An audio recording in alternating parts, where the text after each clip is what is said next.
Julia Barreto, pinaghihinala ang anak ni Claudine Barreto at Rico yan. Maraming netizens ang nawindang sa isang nagba-viral na tsorya kaugnay sa di umanay pagkakaroon ng anak ni Rico yan at Claudine Barreto sa katauhan ng sikat na aktres ng ABS-CBN na si Julia Barreto.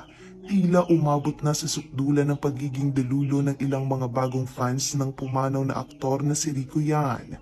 Ilan kasi sa kanilang mga tsorya ay ang posibilidad na nagkaroon umano ng anak si Rico at Claudine noong sila'y magkarelasyon pa.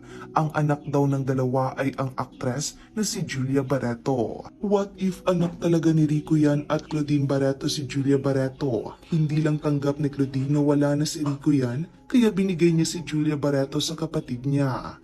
Ayon sa isang post na kumakalat ngayon sa social media, maraming netizens ang tila nahuhumaling sa ideyang ito.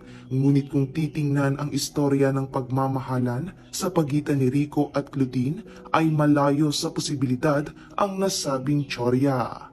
Habang magkakilala na noong 1996 sina Rico at Claudine, ay noong 1998 naging opisyal na magkarelasyon ang dalawa.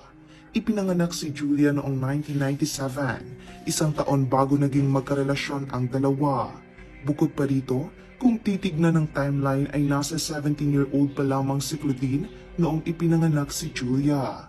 Imposibleng hindi malaman ng publiko kung buntis si Claudine dahil sa sobrang sikat na ang aktres at ang mga Barreto noong panahon na iyon. Sa mga tala ng kasaysayan ng showbiz, napakabihira ng mga ganitong klaseng sikreto na hindi lumalabas lalo na't sobrang sikat ng mga personalidad na sangkot.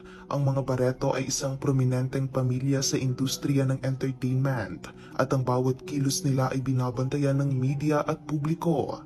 Kung tunay ngang nagdalang tao si Claudine noong mga panahong iyon, tsak na magiging malaking balita ito. Dagdag pa rito, si Julia Barreto ay anak ni Dennis Padilla at Marjorie Barreto na kapatid ni Claudine. Lumaki si Julia sa ilalim ng pagmamahal at paggabay ng kanyang mga magulang at walang anumang indikasyon na mayroong ibang katotohanan tungkol sa kanyang pagkatao. Matatandaan na maliban kay Claudine at Rico yan ay pinutakti rin ng mga ganitong istorya sina Alden Richards at Maine Mendoza na sinasabing meron na daw mga anak. Ang mga haka-haka na ito ay kadalasang nagmumula sa mga tagahanga na nais lamang gawing mas romantiko ang kwento ng kanilang mga idolo. Ngunit mahalagang tandaan na ang mga personalidad na ito ay may sariling buhay na hiwalay sa mga imahinasyon ng kanilang mga tagahanga.